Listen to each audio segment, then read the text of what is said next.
Hello guys, welcome to our YouTube channel study with M. आज मैं आप सभी के लिए काफ़ी इंपॉर्टेंट वीडियो लेके आई हूँ। तो देखिए, आपके आगामी उत्तराखंड पुलिस के एग्ज़ाम के रिगार्डिंग आप सभी को एक इम्पॉर्टेंट क्लास प्रोवाइड कराई जा रही है।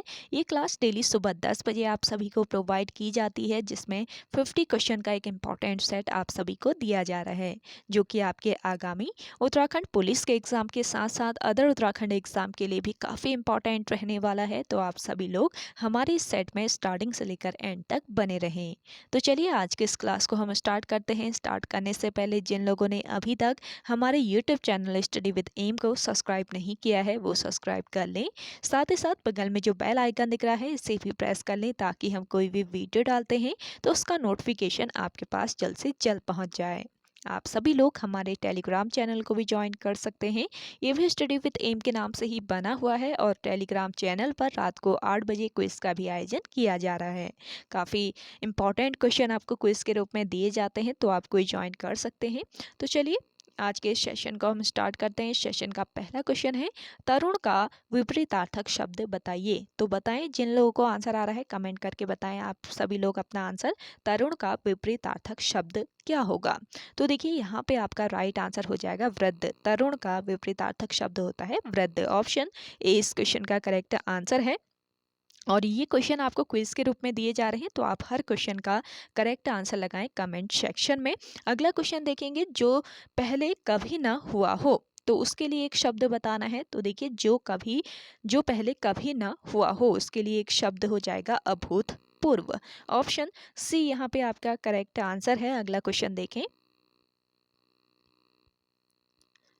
रिक्त स्थान की पूर्ति करो। दिल्ली की डैश एशिया में विशेष स्थान रखती है। तो देखिए, रिक्त स्थान की पूर्ति कर लेना है। यहाँ पे दिल्ली की डैश, क्या दिल्ली की क्या एशिया में विशेष स्थान रखती है? तो यहाँ पे आपका करेक्ट आंसर है, देखिए, कुतुब मीनार। ऑप्शन ए यहाँ पे आपका बिल्कुल राइट आंसर है। दिल्ली का जो कुतुब मीनार है, ये एशिया में विशेष स्थान रखता है। ऑप्शन ए इस क्वेश्चन का बिल्कुल राइट आंसर हो जाएगा। अगला क्वेश्चन देखेंगे, निम्न प्रश्न में एक शब्द के चार चार विकल्प दिए गए हैं। इनमें से एक विकल्प तत्सम शब्द वाला है। आपको तत्सम शब्द का चयन करना है। तो जल्दी से बताएं, इनमें से तत्सम शब्द कौन सा होगा? राइट आंसर लगाएं कमेंट सेक्शन में आप सभी लोग। तो देखिए, यहाँ पे आपका करेक्ट आंसर हो जाएगा अग्निष्ठिका। ऑप्शन बी इस क्वेश्चन का राइट आंसर है। अग्निष्ठिका जो है, ये तत्सम शब्द है। तो ऑप्शन बी बिल्कुल करेक्ट आंसर लगा लिया होगा जिन लोगों ने लगाया है, बिल्कुल सही है। अगला क्वेश्चन देखेंगे, नीचे दिए गए विकल्पों में कौन सा शब्द जल का पर्यायवाची नहीं है? तो देखिए, जल का पर्यायवाची नहीं है इनमें से कौन सा? पयोधर। ऑप्शन ए इस क्वेश्चन का राइट आंसर है। अगला क्वेश्चन देखेंगे, बद स्तूर में उपसर्ग है। तो देखिए, बद स्तूर में बताना है कौन सा उपसर्ग है। तो यहाँ पे आपका राइट आंसर हो जाएगा ब इसमें उपसर्ग है। ऑप्शन सी बिल्कुल करेक्ट आंसर है यहाँ पे। अगला क्वेश्चन देखेंगे, इतिहास एवं स्रोत के आधार पर हिंदी प्रत्ययों को कितने वर्गों में बांटा गया है?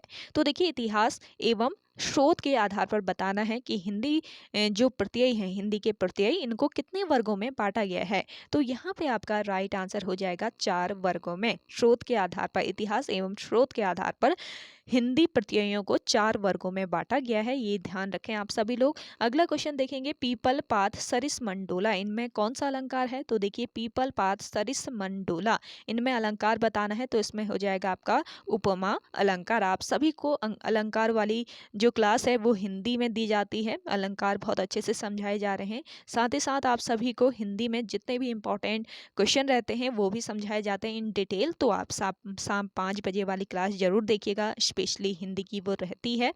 और साथ ही साथ आप सभी को बता दूं, रात को 8 बजे आज आपका करंट अफेयर की क्लास आने वाली है। तो आप सभी लोग करंट अफेयर की क्लास के लिए तैयार रहिएगा। सभी एग्जाम्स के लिए इम्पॉर्टेंट है आपका करंट अफेयर। तो आप सभी लोग तैयार रहें 8 बजे। और ये आपको ये क्लास जो है, ये आपके प्रिपरेशन के लिए दी जा रही है, ताकि आप इससे तैयारी कर सके। जितना आपने पूरे दिन में पढ़ा है, पहले दिन आपने पूरे दिन में जितना पढ़ा है, अगले सुबह आपके मॉर्निंग में इससे आप तैयारी कर सकते हैं। 50 क्वेश्चन का सेट इसलिए दिया जा रहा है, ताकि आप कितना पढ़ पा रहे हैं, कितना तैयारी कर पा रहे हैं, कितना आपके माइंड में रह रहा है, उसलिए ये दिया जा रहा है। तो आप सभी लोग इसको ज़रूर सॉल्व कीजिएगा 50 क्वेश्चन का सेट, और हर क्वेश्चन का आप कमेंट सेक्शन में आंसर करके बताएं। आपको पता चलते रहेगा कि कितने क्वेश्चन आपको आ रहे हैं। अपना स्कोर कमेंट सेक्शन में कमेंट करिएगा इस सेशन के एंड में। तो चलिए अगला देखेंगे, शासकीय पत्र के संदर्भ में कौन सा कथन गलत है। शासकीय पत्र के संबंध में बताना है, गलत कथन कौन सा हो जाएगा। पत्र संख्या के ऊपर तारीख लिखी जाती है, नहीं लिखी जाती है, तो ये ही आपका गलत कथन हो जाएगा। बाकी संबोधन महोदय बाईं ओर लिखते हैं, पत्र के सबसे ऊपर पत्र संख्या लिखते हैं, पत्र के बाईं और सेवा में लिखा जाता है, बाईं और सेवा में लिखा जाता है, बाईं ओर जो है ये सेवा में लिखा जाता है। तो बाकी सभी सही हो जाएंगे, इनकरेक्ट बताना था तो ये हो जाएगा आपका। अगला क्वेश्चन देखेंगे, भाषा वैज्ञानिक त्रिलोचन पांडे ने उच्चारण, ध्वनि और रूप रचना के आधार पर कुमाऊनी को कितने वर्गों में बांटा है। तो देखिए, भाषा वैज्ञानिक त्रिलोचन पांडे ने उच्चारण, ध्वनि और रूप रचना के आधार पर कुमाऊनी को कितने वर्गों में बांटा है। तो यहाँ पे आपका राइट आंसर हो जाएगा 4 वर्गों में। ऑप्शन ए इस क्वेश्चन का करेक्ट आंसर है। अगला क्वेश्चन देखेंगे, विक्रम साराभाई पुरस्कार किस क्षेत्र में दिया जाता है। इंपॉर्टेंट क्वेश्चन है आपका ये वाला भी। तो देखिए, विक्रम साराभाई पुरस्कार जो है ये दिया जाता है अंतरिक्ष अनुसंधान के क्षेत्र में। ऑप्शन ए यहाँ पे आपका राइट आंसर है। अगला क्वेश्चन देखेंगे, कामसूत्र के लेखक हैं, तो कामसूत्र के लेखक बताने हैं, आंसर कीजिए आप सभी लोग। कौन हो जाएंगे कामसूत्र के लेखक। देखिए, यहाँ पे आपका करेक्ट आंसर है वात्स्यायन।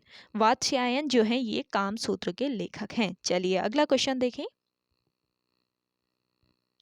हमारे देश में वन महोत्सव कब मनाया जाता है। तो देखिए, भारत में वन महोत्सव की बात करें तो कब मनाया जाता है। तो यहाँ पे आपका राइट आंसर हो जाएगा 1 जुलाई को। ऑप्शन ए बिल्कुल करेक्ट आंसर है। अगला क्वेश्चन देखेंगे, शब्द संक्षेप यूएनडीपी का पूरा नाम क्या है। तो देखिए, इन शॉर्ट यूएनडीपी है, और फुल फॉर्म बताना है यहाँ पे। तो फुल फॉर्म क्या हो जाएगा यूएनडीपी का। तो यहाँ पे आपका करेक्ट आंसर है यूनाइटेड नेशन डेवलपमेंट प्रोग्राम। तो ऑप्शन सी इस क्वेश्चन का बिल्कुल करेक्ट आंसर है। अगला क्वेश्चन देखेंगे, अंतर्राष्ट्रीय न्यायालय में प्रथम भारतीय न्यायाधीश कौन थे। देखिए, अंतर्राष्ट्रीय न्यायालय में प्रथम भारतीय न्यायाधीश बताने हैं। तो यहाँ पे आपका राइट आंसर क्या हो जाएगा, बेनेगल रामा राव। ऑप्शन डी यहाँ पे आपका राइट आंसर है। अगला क्वेश्चन देखेंगे, राष्ट्रीय कांग्रेस के सम्मेलन में भारत की स्वतंत्रता का प्रस्ताव पेश करने वाले प्रथम व्यक्ति कौन हैं। तो देखिए, राष्ट्रीय कांग्रेस के सम्मेलन में भारत की स्वतंत्रता का प्रस्ताव पेश करने वाले जो प्रथम व्यक्ति हैं, ये व्यक्ति हैं कौन, हसरत मोहनी है। ऑप्शन ए इस क्वेश्चन का करेक्ट आंसर है। अगला क्वेश्चन देखेंगे, भारत के प्रथम नोबेल पुरस्कार विजेता वैज्ञानिक है। तो देखिए, भारत का प्रथम नोबेल पुरस्कार विजेता वैज्ञानिक कौन है ये बताना है। तो यहाँ पे आपका करेक्ट आंसर क्या हो जाएगा, सीवी रमन, जिन्हें भौतिकी के क्षेत्र में क्या दिया गया था, भारत का प्रथम नोबेल पुरस्कार दिया गया था। अगला क्वेश्चन देखेंगे, मैग्सेसे अवार्ड पाने वाला प्रथम भारतीय कौन है। तो मैग्सेसे जो अवार्ड है इसको पाने वाला प्रथम भारतीय बताना है। तो यहाँ पे आपका राइट आंसर हो जाएगा आचार्य विनोबा भावे। ऑप्शन बी इस क्वेश्चन का बिल्कुल राइट आंसर है।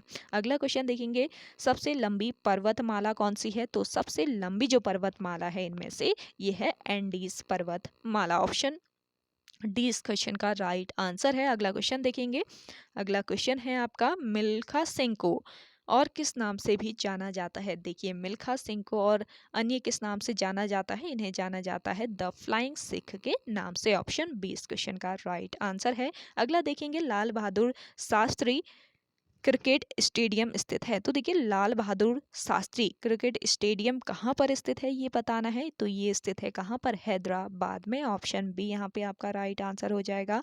अगला क्वेश्चन देखेंगे, स्वयं के पैसों से विद्यालय बनाने वाले कर्नाटक के श्री हरेकाला हजाब्बा को भारत के राष्ट्रपति द्वारा किस सम्मान से सम्मानित किया गया है। तो देखिए, स्वयं के पैसों से विद्यालय बनाने वाले हैं ये कर्नाटक के श्री हरेकाला हजाब्बा। तो इन्हें भारत के राष्ट्रपति द्वारा एक सम्मान दिया गया है, और ये कौन सा सम्मान है, ये सम्मान है देखिए पद्मश्री सम्मान। पद्मश्री अवार्ड से इन्हें सम्मानित किया गया है। ऑप्शन डी इस क्वेश्चन का बिल्कुल करेक्ट आंसर है। अगला देखेंगे, निम्न में से किस स्थान पर ओलंपिक संग्रहालय खोला गया है।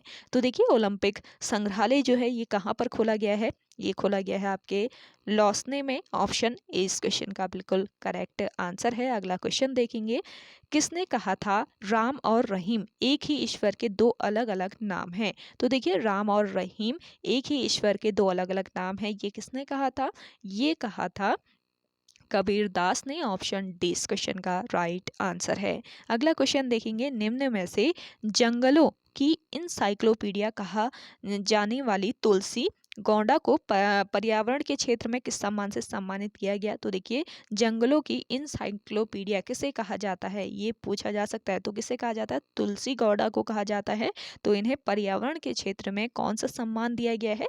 पर्यावरण के क्षेत्र में इन्हें दिया गया है, देखिए पद्मश्री सम्मान। ऑप्शन ए यहाँ पे आपका बिल्कुल राइट आंसर हो जाएगा। काफ़ी इंपॉर्टेंट सेशन है, आप सभी को पसंद आ रहा है तो जल्दी से लाइक कर लें। जिन लोगों ने अभी भी हमारे YouTube channel study with M को सब्सक्राइब नहीं किया है वो सब्सक्राइब कर लीजिए और सेशन को ज़्यादा से ज़्यादा आप सभी लोग शेयर कीजिए अपने दोस्तों के साथ, अपने व्हाट्सएप ग्रुप्स में, और हर क्वेश्चन का राइट आंसर लगाने की कोशिश कीजिए कमेंट सेक्शन में, और एंड में अपना स्कोर आप कमेंट जरूर कीजिएगा। साथ ही साथ जो भी जितने भी नेगेटिव लोग हैं जो आपको डीमोटिवेट करते हैं तो उनसे आप सभी लोग दूर रहिए, क्योंकि अभी आपको मोटिवेट रहने का अब आपको अभी ज़्यादा ज़रूरत है, क्योंकि मोटिवेशन ही सबसे बेस्ट तरीका है स्टडी को और अपने लक्ष्य को पाने का। तो आप सभी लोग अपनी तैयारी में लगे रहें और जी तोड़ मेहनत कीजिए। और आप सभी लोगों के लिए रात को 8 बजे मैं करंट अफेयर की क्लास लेके आने वाली हूँ, तो करंट अफेयर के लिए आप तैयार रहिएगा।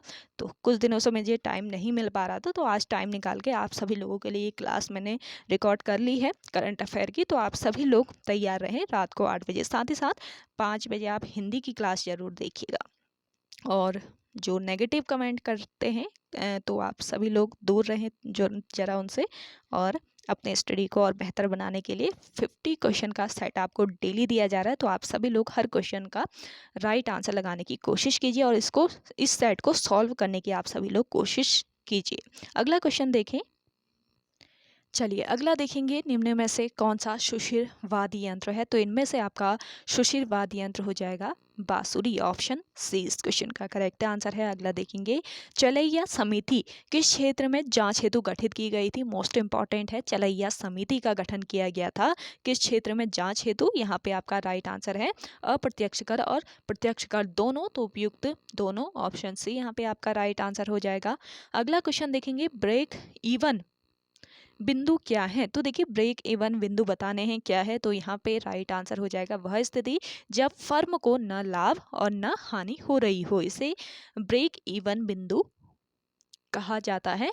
अगला क्वेश्चन देखेंगे, शून्य आधारित बजट का क्या अर्थ है? तो देखिए शून्य आधारित बजट का अर्थ बताना है, तो यहाँ पे आपका करेक्ट आंसर क्या हो जाएगा? देखिए करेक्ट आंसर है आपका ऑप्शन सी, हर बार बिल्कुल नए सिरे से बजट तैयार करना, ये शून्य आधारित बजट का अर्थ होता है। अगला देखेंगे, निम्न में से किस लिखित को रेखांकित लागू होता है? निम्न में से किस लिखत को रेखांकन लागू होता है? तो यहाँ पे आपका राइट आंसर हो जाएगा चेक।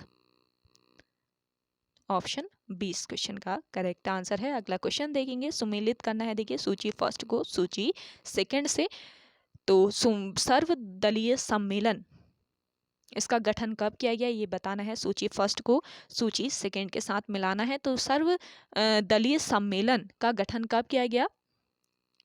1928 में किया गया। इसके बाद देखिए सूरत विभाजन हुआ था आपका, कब हुआ था? सूरत विभाजन हुआ 1907 में हुआ सूरत विभाजन। पूर्ण स्वराज का संकल्प कब लिया गया? देखिए पूर्ण स्वराज का संकल्प लिया गया था 1929 और सांप्रदायिक अधिनिर्णय किया गया था 1932 में। तो इस हिसाब से आपका करेक्ट आंसर क्या हो जाएगा? Option D. अगला क्वेश्चन देखेंगे, स्वतंत्र भारत में राजभाषा के प्रथम सभापति कौन थे? तो देखिए स्वतंत्र भारत में राज्यसभा के प्रथम सभापति बताने हैं, तो यहाँ पे आपका करेक्ट आंसर क्या हो जाएगा? Doctor S Radhakrishnan. Option A इस क्वेश्चन का राइट आंसर है। अगला क्वेश्चन देखेंगे, संविधान के किस भाग में पंचायती राज व्यवस्था संबंधी प्रावधान दिए गए हैं? तो देखिए संविधान का कौन सा ये भाग है, जल्दी से बताएं कौन सा करेक्ट आंसर हो जाएगा? यहाँ पे आपका राइट आंसर है ऑप्शन बी। अगला क्वेश्चन देखेंगे, भारत में किसके चुनाव में आनुपातिक प्रतिनिधित्व चुनाव प्रणाली अपनाई जाती है? तो देखिए भारत में किसके चुनाव में आनुपातिक प्रतिनिधित्व चुनाव प्रणाली अपनाई जाती है? करेक्ट आंसर क्या हो जाएगा आपका? Option A. अगला क्वेश्चन देखेंगे, भारतीय संविधान में 9वीं अनुसूची परिवर्धित हुई। तो देखिए भारतीय संविधान में 9वीं जो अनुसूची है ये किससे परिवर्धित हुई? तो यहाँ पे आपका राइट आंसर क्या हो जाएगा? प्रथम संशोधन के द्वारा भारतीय संविधान में 9वीं अनुसूची परिवर्धित हुई थी। ऑप्शन सी यहाँ पे आपका बिल्कुल राइट आंसर है। अगला क्वेश्चन देखेंगे, अंतसागरीय भूकंपों द्वारा उत्पन्न समुद्री लहरों को क्या कहा जाता है? तो देखिए अंतसागरीय भूकंपों द्वारा उत्पन्न जो समुद्री लहरें होती हैं इनको क्या कहा जाता है? इनको कहा जाता है सुनामी। ऑप्शन सी यहाँ पे आपका राइट आंसर है। अगला देखेंगे, निम्न में से किसे प्रकृति का सुरक्षा वॉल्व कहा जाता है? तो देखिए प्रकृति का सुरक्षा वॉल्व कहा जाता है किसको? ज्वालामुखी को। ऑप्शन 20 क्वेश्चन का बिल्कुल राइट आंसर है। चलिए अगला क्वेश्चन देखें, निम्न में से कौन एक गर्म जलधारा है? तो इनमें से गर्म जलधारा कौन सी है ये बताना है। तो यहाँ पे आपका राइट आंसर हो जाएगा ब्राजील धारा। ऑप्शन 20 क्वेश्चन का बिल्कुल राइट आंसर है। अगला देखेंगे, निम्न में से कौन सी एक झील तंजानिया एवं युगांडा के बीच अंतर्राष्ट्रीय सीमा बनाती है? तो कौन सी ये झील है? ये झील है आपकी देखिए विक्टोरिया झील। काफी महत्वपूर्ण क्वेश्चन है। अगला देखेंगे, विश्व की सबसे व्यस्त व्यापारिक नदी है। तो विश्व की सबसे व्यस्त व्यापारिक नदी बताना है। कौन सी ये नदी है? ये नदी है राइन नदी। ऑप्शन डी यहाँ पे आपका राइट आंसर है। विश्व का यहाँ पे पूछा गया है तो ये याद रखेंगे। अगला क्वेश्चन देखेंगे, एशिया का सबसे बड़ा जलप्रपात हुंडरू किस जगह के पास है? तो देखिए एशिया का सबसे बड़ा जलप्रपात है हुंडरू जलप्रपात।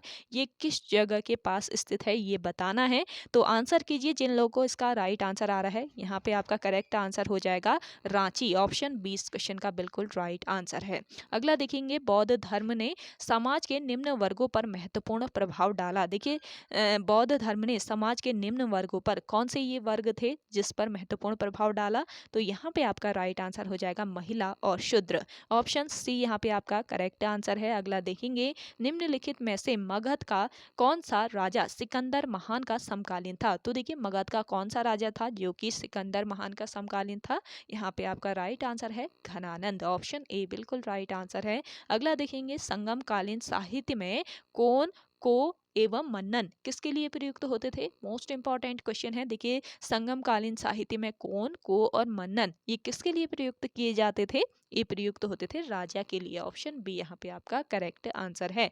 अगला देखेंगे, राजा राम मोहन राय ने अपने असाधारण काम की खातिर, राजा राम मोहन राय ने अपने असाधारण काम की खातिर भारतीय इतिहास में अपनी पहचान बनाई। उनका मुख्य काम इस दिशा में था। तो देखिए किस दिशा में था इनका मुख्य कार्य ये बताना है। तो समाज सुधार के क्षेत्र में इनका मुख्य कार्य था। अगला क्वेश्चन देखेंगे, अल्बुकर्क ने गोवा को 1510 ईस्वी में किससे छीना था? तो देखिए अल्बुकर्क ने गोवा को छीना था 1510 ईस्वी में। किससे छीना था?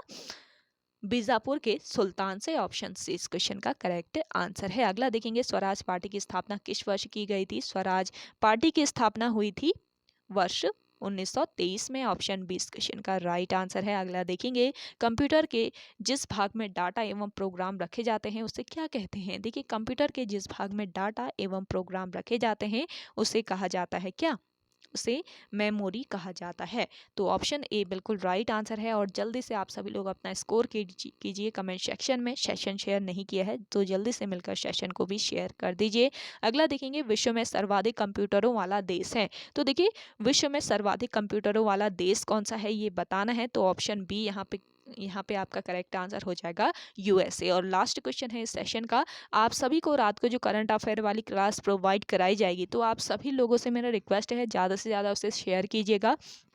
क्योंकि अगर आप सभी लोग एक दिन में 2 के व्यू लेके आते हैं और 500 कम से कम लाइक लेके आते हैं तो आपको जल्दी ही उसका पीडीएफ में मैं प्रोवाइड करा दूंगी। बस आपको ये शर्त रहेगी कि आपको ज़्यादा से ज़्यादा शेयर करना है उसको। तो ज़्यादा से ज़्यादा आप सभी लोग शेयर कीजिएगा अगर आपको करंट अफेयर की पीडीएफ चाहिए तो मैं आपको जल्दी से टेलीग्राम ग्रुप है वो प्रोवाइड करा दूंगी। अगर आप जल्दी से व्यू लेके आते हैं और लाइक करते हैं और ज़्यादा से ज़्यादा शेयर करते हैं तो जल्दी से आपको प्रोवाइड करा दी जाएगी उसकी पीडीएफ भी। तो लास्ट क्वेश्चन देखेंगे, कंप्यूटर साक्षरता दिवस कब मनाया जाता है? तो ये मनाया जाता है 2 दिसंबर को। ऑप्शन ए इस क्वेश्चन का बिल्कुल राइट आंसर है। तो ओके गाइस, आज के इस सेशन में इतना ही। आई होप आप सभी को आज का ये सेशन काफ़ी पसंद आया होगा। अगर आप सभी को आज का ये सेशन पसंद आता है तो इस सेशन को लाइक कीजिए, शेयर कीजिए। जिन लोगों ने अभी भी हमारे YouTube channel study with M को सब्सक्राइब नहीं किया है वो सब्सक्राइब कर लें। तो चलिए मिलते हैं एक नेक्स्ट इंटरेस्टिंग वीडियोस के साथ, तब तक के लिए धन्यवाद।